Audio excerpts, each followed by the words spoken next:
Um catador de material reciclado, condenado sem provas. Rafael Braga foi o único detido durante as jornadas de 2013. A Justiça do Rio julga hoje o habeas corpus pedido pela defesa de Rafael Braga, o único manifestante que foi condenado por vandalismo nos protestos de 2013. Precisamos entender o significado dessa prisão e dessa condenação. O quanto de racismo tem, o quanto de seletividade no sistema penitenciário, quantos Rafaéis Bragas se espalham pelo Brasil inteiro num sistema de justiça criminal que é perverso, que é autoritário e que muitas vezes olha para a sociedade brasileira como a Casa Grande olhava para a senzala. A Justiça de Mato Grosso do Sul mandou tirar da cadeia e internar numa clínica psiquiátrica um homem que foi preso por tráfico de drogas e de armas e que é filho de uma desembargadora. Nossa equipe descobriu que depois do escândalo, o acusado foi favorecido novamente. Foi transferido de uma clínica simples em Mato Grosso do Sul para outra que mais parece um hotel de luxo em São Paulo.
A lei de drogas estabelece até alguns critérios para fazer essa diferenciação.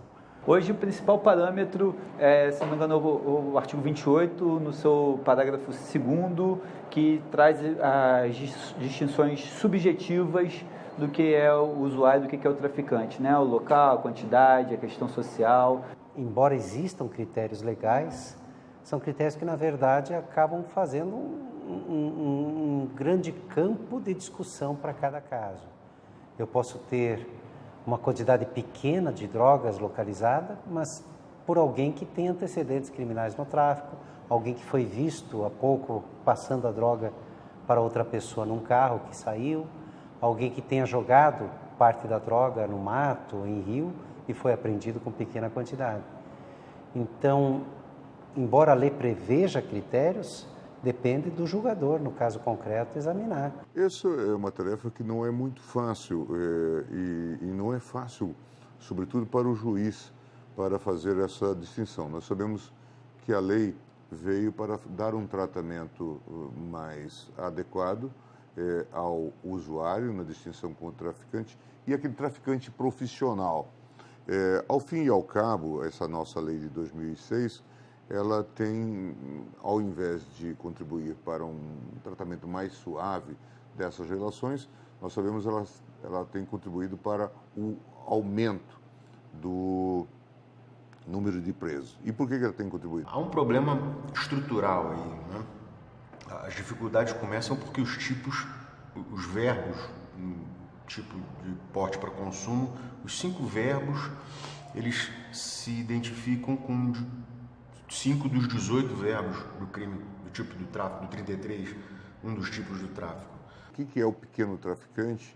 O que é aquele que trafica eventualmente, mas para sustentar o seu vício, que na verdade é um usuário? E o que é puramente o usuário? Trazer consigo que não seja, ou o guardar que não seja para consumo próprio, pode indicar, pelo entendimento majoritário, tráfico, sem ser se eu guardo a droga de um amigo.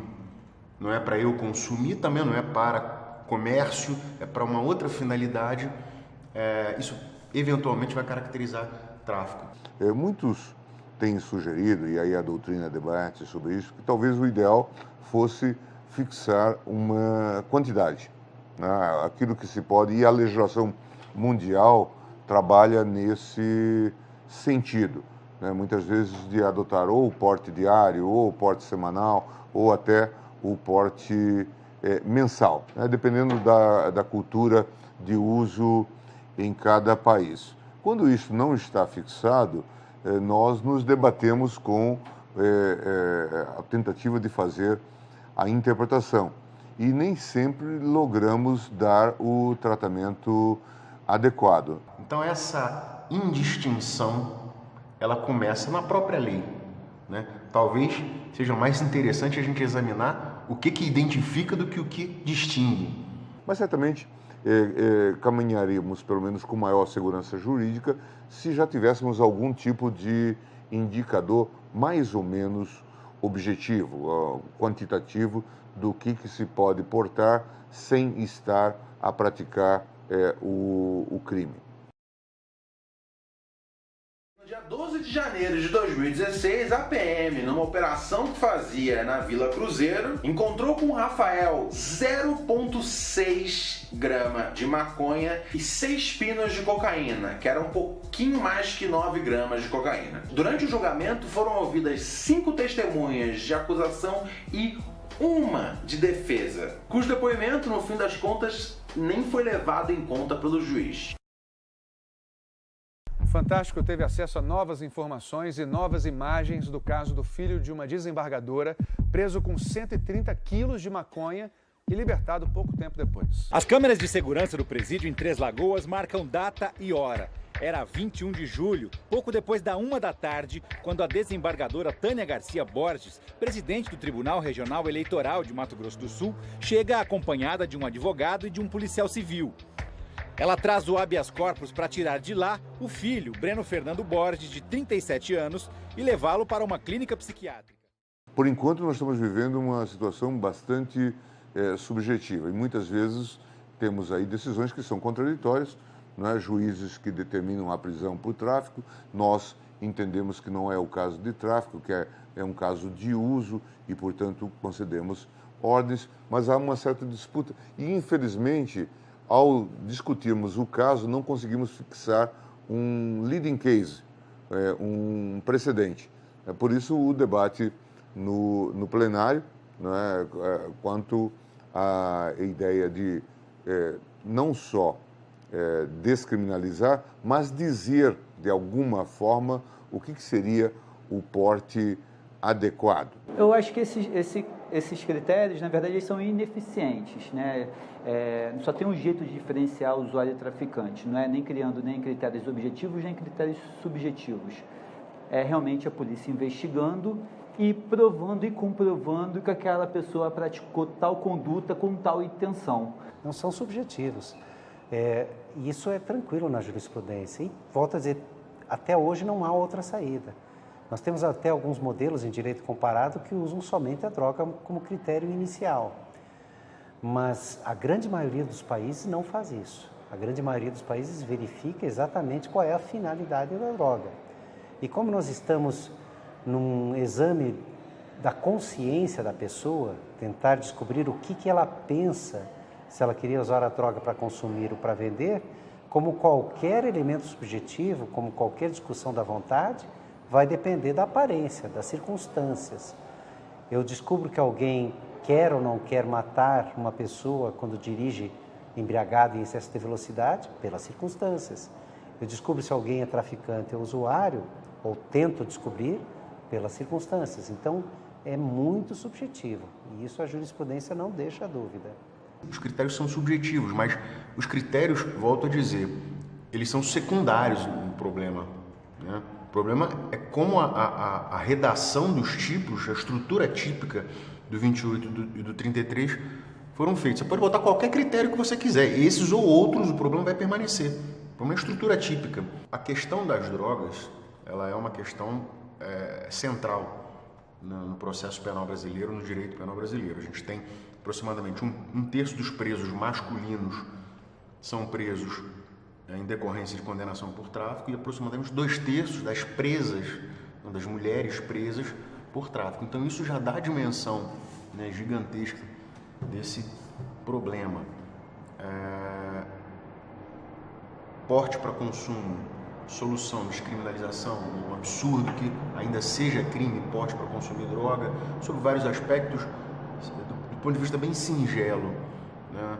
Direito penal, não há bem jurídico aí em referência, né? O porte para consumo próprio, a autolesão, eventualmente, isso não pode ser crime. E em relação ao tráfico, a criminalização do porte para consumo ajuda vamos dizer, a armar o problema, porque à medida em que o problema é econômico, né? As pessoas vão consumir droga, proibido ou não proibido. Então existe uma demanda. Se há demanda, há oferta. Se é proibido, essa oferta vai ser monopolizada ou oligopolizada. Grupos vão brigar para poder vender, traficar essa droga, e cada vez mais cara, porque há uma questão de mercado. Então a gente tem um exército de meninos, né, para vender droga no Brasil, que são os que vão ser presos. Esse 1/3 vão ser os meninos da esquina. Sendo presos, esses meninos não vão influenciar em nada o negócio da droga, vai continuar da mesma forma como sempre teve. Tem outro exército, diversos exércitos aí para tomar o lugar. A gente não tem nenhuma investigação dirigida para atingir e abordar escalões intermediários, superiores desse empreendimento. Você não tem grandes traficantes presos, é muito difícil. Todo dia eu tenho pelo menos 20 a 30 habeas corpus tratando de prisão de traficante, de pena de traficante, de tentativa de mudar o enquadramento do tráfico para consumo, ou de tentativa de fazer parecer que, mesmo sendo traficante, não é um traficante que integre a organização criminosa e assim possa ser enquadrado num tipo penal de tráfico privilegiado, que é aquele que faz eventualmente a conduta de tráfico e aí ter uma pena muito menor. Essa discussão do que é tráfico, do que é consumo e da integração ou não a uma organização criminosa, isso é tema de grande quantidade de processos. Eu diria que no STJ, pelo menos uns 50% dos processos são desse tema. Eu sou favorável, não à descriminalização de todas as drogas, mas de algumas. A maconha é a mais evidente. E por uma razão até da experiência do enfrentamento que os países, especialmente da América, têm dado, de repressão completa ao consumo. Nós temos, é claro, exceção, por exemplo, no Uruguai, até aqui vizinho, mas a grande maioria dos países da América fazem a repressão completa. Pelo menos do ponto de vista técnico-jurídico, nós não deveríamos criminalizar. No máximo, devemos ter regras administrativas, infrações consideradas infrações administrativas, e tentarmos, na medida do possível, fazermos com que essas pessoas passem por tratamentos psicológicos, por tratamentos clínicos, em suma, tudo aquilo que for necessário para que, de fato, elas possam sobreviver e viver sem a droga. Mas o posicionamento que eu esbocei, e que já conta com 1 ou 2 votos no plenário, pelo menos no que diz respeito à maconha, que era a matéria de fundo inicial, era no sentido de não tratarmos como crime.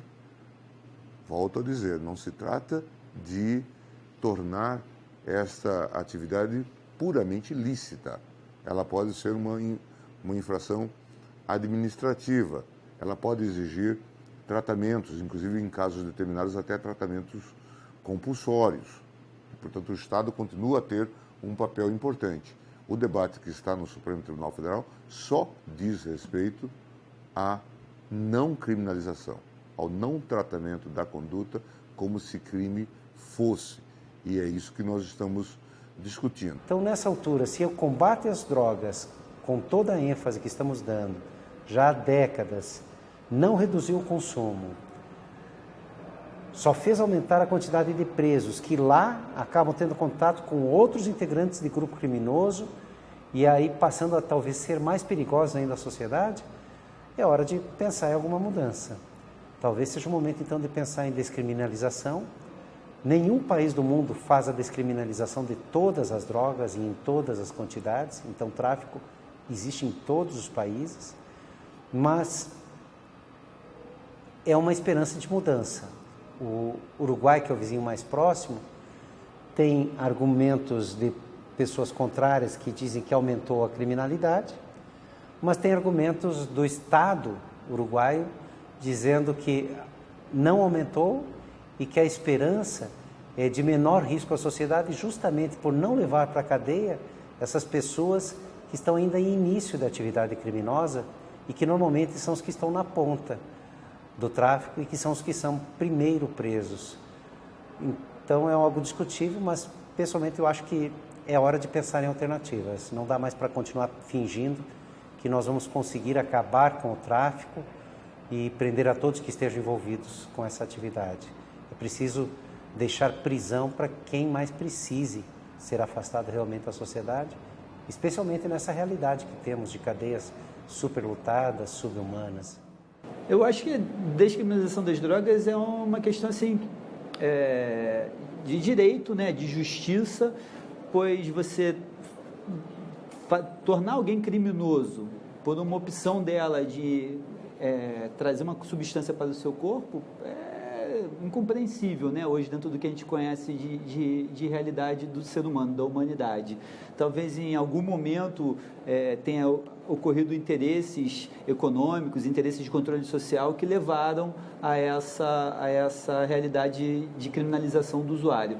Mas hoje é insustentável, né? Hoje muita gente consome. A mim me parece que o tratamento como crime traz consequências muito graves e não alcança o objetivo de evitar que as pessoas consumam drogas. Nós temos aí essa guerra às drogas, como se diz, que não leva a resultado efetivo e que muitas vezes tortura, martiriza especialmente o usuário. O tráfico vai muito bem, obrigado, não é? Mas o usuário padece, além do vício, não é? De todas as mazelas decorrentes da criminalização.